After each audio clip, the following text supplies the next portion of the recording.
ٹھیک ہے، تو انشاءاللہ آگے دیکھتے ہیں۔ اب مضارع منصوب، یہ ریگولر مضارع کی گردان تھی پیچھے والی جو بھی ہم نے دیکھی ہے، مضارع منصوب سے گردان میں کیا فرق پڑے گا؟ مضارع منصوب میں جو پہلی کیٹیگری ہم نے بنائی تھی، یذهبوا تذهبوا تذهبوا اذهب نذهب، جو آپ کو پنک کلر میں یہاں نظر آ رہی ہے، اس میں کیا فرق آئے گا کہ مضارع کی جو گردان جس میں یہاں پر با کے اوپر پیش آ رہی تھی، ابھی وہ منصوب کر دیں گے، یعنی کہ زبر لگا دیں گے، تو یہ بن جائے گا یذهبا تذهبا تذهبا اذهبا اور نذهبا۔ بیسیکلی یہاں پر تھا یذهبوا تذهبوا تذهبوا اذهبوا اور نذهبوا، لیکن جب مضارع منصوب ہوگا تو یہ بو کی بجائے با ہو جائے گا، یعنی کہ با کے اوپر زبر آ جائے گی، آخری حرف کے اوپر آپ کو زبر لگا دیں گے، یہ ان 5 صیغوں میں۔ ٹھیک ہے، یہ پہلی کیٹیگری جو پنک کلر میں آپ کو نظر آ رہی ہے۔ اب دوسری کیٹیگری دیکھتے ہیں کہ جس میں ہم نے کلر دیا ہوا یلو، ٹھیک ہے، تو اس میں کیا ہے تذہبینا، یعنی کہ مؤنث واحدہ حاضرہ کا صیغہ، اور اس کے بعد مثنیٰ کے سارے صیغے اور مذکر جمع کے 2 صیغے، تو یہ ہمارے پاس ٹوٹل جو ہیں وہ ہمارے پاس 7 صیغے آ گئے، 4 مثنیٰ کے، 2 مذکر کے، اور ایک جو ہے وہ ہمارے پاس مؤنث حاضرہ واحد کا۔ ٹھیک ہے، تو ان میں ہم کیا کریں گے کہ ان کے نون ڈراپ کر دیں گے، یعنی کہ جو مضارع منصوب ہوگا اس میں کیا تبدیلی آئے گی کہ ان کے نون گرا دیے جائیں گے، نون کو حذف کر دیا جائے گا، یعنی تذہبینا سے تذہبی رہ جائے گا، نون گر جائے گا جب مضارع منصوب ہوگا۔ ٹھیک ہے، اور اسی طرح سے مثنیٰ میں یذہبانی سے یذہبا رہ جائے گا، پھر اسی طرح سے تذہبانی سے تذہبا رہ جائے گا، اسی طرح سے اگین تذہبانی سے تذہبا رہ جائے گا، اور تذہبانی سے تذہبا رہ جائے گا، اور اسی طرح سے جمع مذکر کے صیغوں میں یذہبونا سے یذہبو رہ جائے گا، یہ نون گر جائے گا۔ جب یہ نون گرے گا تو واو جب بھی جمع کی علامت سمجھی جائے تو اس کے بعد ایک الف رسم الخط کے طور پر لکھا ہوا نظر آتا ہے، جیسے کہ آپ کو فعل ماضی کے صیغوں میں بھی آپ دیکھیں کہ 3rd صیغے میں آپ ایک الف لکھتے ہیں، قرآن پاک میں جب بھی واو جمع کا نظر آئے گا تو اس کے بعد ایک الف آپ کو رسم الخط کے طور پر نظر آئے گا، یہ نون ڈراپ ہو جائے تو اس کے بعد ایک الف آپ یہاں پر ایڈ کر دیں گی۔ ٹھیک ہے، تو یذہبو ہو جائے گا یہ ورڈ، تو مطلب نون گر گیا اس کا، اسی طرح سے تذہبون سے تذہبو ہو جائے گا۔ ٹھیک ہے، پنک کلر میں کیا تبدیلی آئی تھی کہ اس میں پیش کی بجائے آخری حرف پر زبر آ گئی تھی، اور جو یلو کلر میں ہم نے کیٹیگری ڈیفائن کی ہوئی ہے فعل مضارع کی گردان کی، اس میں کیا ہوا کہ یہ سارے نون گر گئے تھے، اور جو 3rd ون وائٹ کلر میں آپ کو نظر آئی، یہاں پر آپ کراس کا نشان دیکھ سکتے ہیں کہ ان صیغوں میں آپ نے کوئی تبدیلی نہیں کرنی ہے مضارع منصوب میں۔ ٹھیک ہے، مضارع منصوب کی گردان بناتے ہوئے جو پنک کلر میں آپ کو صیغے نظر آ رہے ہیں ان پہ آپ نے پیش کی بجائے آخری حرف پر زبر لگا دینی ہے، اور جو یلو کلر میں آپ کو صیغے نظر آ رہے ہیں ان کے آپ نے نون گرا دینے ہیں، اور جو وائٹ کلر کے صیغے ہیں ان میں آپ نے کوئی تبدیلی نہیں کرنی۔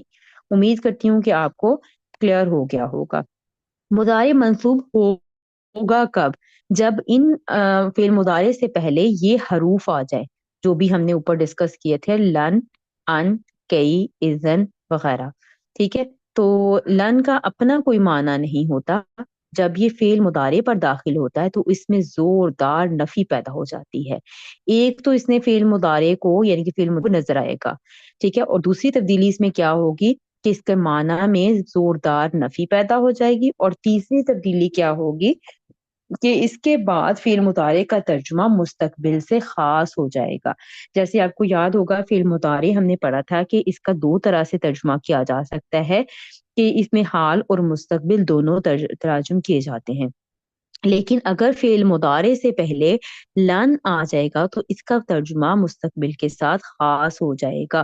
جیسے ابھی ہم مثال آ کے دیکھتے ہیں انشاءاللہ، جیسے یہ ہم لن آ جائے فعل مضارع کی گردان سے پہلے تو یہ ہو جائے گا لن یذهبا، پہلی تبدیلی اس نے کیا کی کہ اس نے آخری حرف کو یعنی کہ پیش کی بجائے زبر کر دیا، یعنی کہ مضارع منصوب ہو گیا، تو یہ یذهبا ہو گیا۔ ترجمے میں تبدیلی کیا ہوگی؟ ایک تو یہ زوردار نفی پیدا کرے گا، ہرگز نہیں کا مفہوم دے گا، اور دوسری تبدیلی کیا ہوگی کہ یہ حال کی بجائے ترجمہ مستقبل میں کرے گا، اگر ریگولر فعل مضارع ہوتا تو یذهبو ہوتا اور ترجمہ ہوتا وہ جاتا ہے یا جائے گا، لیکن لن کے آ جانے کی وجہ سے تبدیلی کیا آئی، وہ ہرگز نہیں جائے گا۔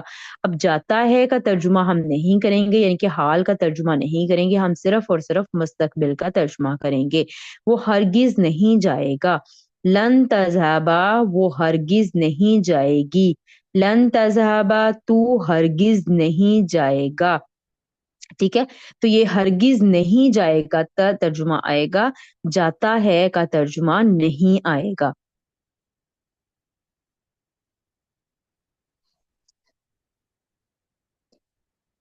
جی، تو یہاں پر دیکھیں لن کے آ جانے سے ترجمے میں کیا ہوگا، ایک ہرگز نہیں کا مفہوم آئے گا اور دوسرا ترجمہ مستقبل کے ساتھ خاص ہو جائے گا، یہ پوری گردان کے ساتھ ایسا ہی ہوگا۔ پہلی تبدیلی لن نے کیا کی، مضارع کو منسوب کر دیا۔ جو پہلی طرح کے سیغے تھے ان میں آخری حرف کے اوپر پیش کی بجائے زبر آ گئی، اور جو دوسری طرح کے سیغے تھے ان میں نون گر گیا، اور تیسری طرح کے سیغوں میں کوئی تبدیلی واقع نہیں ہوگی۔ اور ترجمے میں کیا فرق پڑے گا، ایک ہرگز نہیں کا مفہوم آئے گا اور دوسرا ترجمہ مستقبل کے ساتھ خاص ہو جائے گا، جیسے لن اذهبا میں ہرگز نہیں جاؤں گی، لن نذهبا ہم ہرگز نہیں جائیں گے، پوری گردان آپ دیکھ سکتے ہیں۔ جی، اس کے بعد ہم دیکھتے ہیں نیکسٹ اس کی مثالیں کچھ قرآن پاک سے، کہ لن کے ساتھ قرآن پاک میں ہمیں کہاں کہاں اسلوب نظر آتا ہے۔ تو یہاں پر دیکھیں وَإِذْ قُلْتُمْ یا موسیٰ لن نصبر، تو لن آ جانے کے بعد آپ کو فعل مضارع نظر آ رہا ہے جو کہ اپنی منصوب حالت میں نظر آ رہا ہے۔ وہ کیسے پتہ چلا منصوب حالت ہے، کیونکہ یہ پہلی طرح کے صیغوں میں سے ہے کہ اس میں را کے اوپر پیش آنی تھی، لیکن منصوب ہو جانے کی وجہ سے اس میں را کے اوپر آپ کو زبر نظر آ رہی ہے۔ لن نصبر ہرگز نہیں ہم صبر کریں گے، الا طعام واحد ایک ہی طرح کے کھانے پر، یعنی کہ حضرت موسیٰ علیہ السلام کی قوم جب بات کر رہی تھی کہ ہم ایک ہی طرح کے کھانے پر صبر نہیں کریں گے، یہ تب کا واقعہ ہے۔ ٹھیک ہے، تو یہاں پر دیکھیں لن کے آ جانے سے ایک فعل مضارع منصوب ہو گیا، پہلی تبدیلی۔ دوسری تبدیلی کیا ہوئی کہ ترجمے میں ہرگز نہیں کا مفہوم آ گیا، اور تیسری تبدیلی کیا ہوئی کہ ترجمہ مستقبل کے ساتھ خاص ہو گیا۔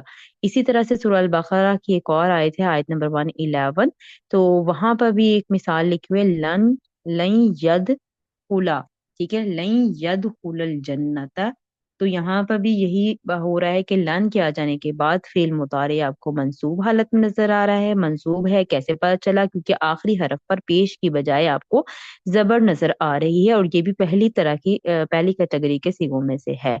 ٹھیک ہے، تو لن یدخلا تو زبر آپ کو نظر آ رہی ہے، تو اس نے پہلی تبدیلی کیا کی، مضارع کو منصوب کر دیا۔ دوسری تبدیلی اس نے کیا کی کہ ہرگز نہیں کا مفہوم دے دیا، اور تیسری تبدیلی کیا کی کہ ترجمہ مستقبل کے ساتھ خاص ہو گیا۔ اس کے بعد ہم آگے ایک اور سورت میں اس کی پریکٹس دیکھ لیتے ہیں کہ لن کے آ جانے کے بعد تنفعکم، تنفع فعل تھا، فعل مضارع تھا، اور یہ ہونا چاہیے تھا تنفعو، عین کے اوپر پیش ہونی چاہیے تھی، لیکن لن کے آ جانے کی وجہ سے مضارع منصوب ہو گیا، تنفع ہو گیا، اور آگے کم فعل کے ساتھ جب بھی ضمیر اٹیچ آئے گی تو وہ مفعول بن کر آئے گی، اسم کے ساتھ جب ضمیر اٹیچ آئے گی تو وہ مرکب اضافی بن کے آئے گی، جیسے آگے ہمیں نظر آ رہا ہے ارحام کم، ارحام ہمارے پاس اسم ہے اور آگے کم اٹیچ ضمیر ہے، تو یہ مرکب اضافی بن رہے ہیں، اور مرکب اضافی آپ کو مرفوع حالت میں نظر آ رہا ہے۔ فعل اپنے فائل یعنی کہ ارحامکم، کیونکہ یہ مرفوع ہے تو یہ فائل بن رہا ہے، ارحامکم فائل اور کم مفعول کے ساتھ مل کر یہ جملہ فعلیہ ہو رہا ہے، لیکن چونکہ آگے واؤ جو ہے وہ عاطف آ رہا ہے تو اس کو بھی ساتھ جوڑ لیتے ہیں، ولا اولادکم، تو لا نافیہ ہے، اولادکم اولاد پھر اسم ہے، اور اسم کے بعد ضمیر اگر آئے تو مرکب اضافی بنتی ہے، اور مرکب اضافی کی جو اعرابی حالت ہے وہ ہمیں مرفوع نظر آ رہی، کیونکہ مضاف سے ہمیں پتہ چلتا ہے کہ اس کی اعرابی حالت کون سی ہے۔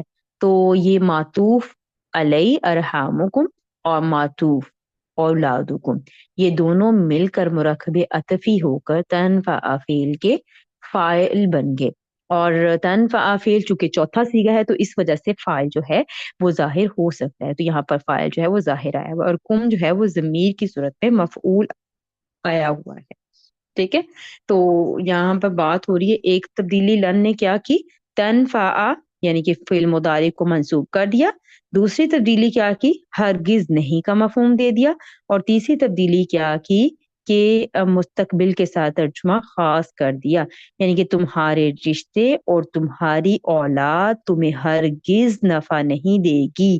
کب نفع نہیں دے گی؟ یوم قیامہ. وہ آگے پوری آیت اگر ہم کریں تو پھر اس کے بعد ہم اس کو اچھی طرح سے انالائز کر سکتے ہیں. لیکن یہاں پر دیکھیں کتنا زور ہے اس بات میں اور کتنی تاکید ہے کہ ہرگز نہیں تمہیں فائدہ دے گی، تمہاری اولاد اور تمہارے رشتے تمہیں ہرگز ہرگز نہیں کوئی بھی فائدہ یا کوئی بھی نفع نہیں دے گی.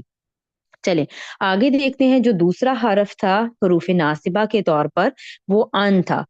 ان کو حروف ناصبہ بھی کہا جاتا ہے اور حرف مصدر بھی کہا جاتا ہے. ٹھیک ہے. مصدر کیا ہوتا ہے؟ مصدر اسم کا کسی بھی کام کا نام ہوتا ہے. جیسے ہم اسم کی ڈیفینیشن پڑھتے ہیں تو ہم کہتے ہیں کسی چیز، شخص، جگہ یا کام کے نام کو اسم کہتے ہیں. تو مصدر بیسیکلی اسم ہوتا ہے اور کام کا جو نام ہوتا ہے وہ مصدر ہوتا ہے. کام اگر کسی زمانے کے ساتھ ہو، یعنی کہ کام کا نام کسی زمانے کے حوالے سے ہو، یعنی کہ ماضی، حال اور مستقبل کے ساتھ ہو تو وہ فعل بن جاتا ہے. اور اگر وہ زمانے کی قید سے دور ہو تو وہ یعنی کہ اس میں ماضی، حال، مستقبل وغیرہ کا ذکر نہ ہو تو وہ مصدر ہوتا ہے، یعنی کہ وہ اسم ہوتا ہے. جیسے پڑھنا. ٹھیک ہے. پڑھنا ایک کام ہے. ٹھیک ہے. کام کا نام ہے. اگر صرف پڑھنا ورڈ استعمال کیا جائے تو وہ مصدر ہوگا، یعنی کہ وہ اسم ہوگا. لیکن اگر میں کہوں کہ میں پڑھ رہی ہوں، ٹھیک ہے، یا میں پڑھوں گی، اب اس میں زمانہ اگر میں نے ڈال دیا تو وہ فعل بن جائے گا، وہ اسم سے فعل میں کنورٹ ہو جائے گا. تو مصدر بیسیکلی اسم ہوتا ہے اور اس میں فعل کی قید یعنی کہ زمانے کی قید ختم ہو جاتی ہے. تو ان جو ہے یہ حرف مصدر بھی کہلاتا ہے کیونکہ ان کے آ جانے کے بعد فعل مضارع منصوب ہو جاتا ہے. اور فعل مضارع جب منصوب ہو جائے گا تو اس میں سے فعل کا یعنی کہ جو ظاہری طور پر آپ کو فعل نظر آ رہا ہوگا، لیکن ترجمہ کرتے ہوئے ہم اس کو مصدریہ ترجمہ کریں گے. مصدریہ ترجمے سے مراد یہ ہے کہ اس میں سے ہم زمانے کی قید نکال دیں گے، یعنی کہ وہ خاص نہیں ہوگا مستقبل سے نہ ہی حال سے، بلکہ اس میں سے زمانے کی قید نکل جائے گی. ان کے بعد اگر جو بھی فعل آ رہا ہو ان دونوں کو مجموعے کو ہم مصدر معول کہتے ہیں. ٹھیک ہے. ان پلس فعل، جو بھی فعل ہمارے پاس فعل مضارع کا صیغہ آ رہا ہوگا اس کو ہم کیا کہیں گے؟ مصدر معول. مصدر کیا ہوتا ہے؟ کام کا نام ہوتا ہے جس میں کوئی زمانہ نہیں ہوتا لیکن وہ اسم کس طرح ہمیں نظر آتا ہے.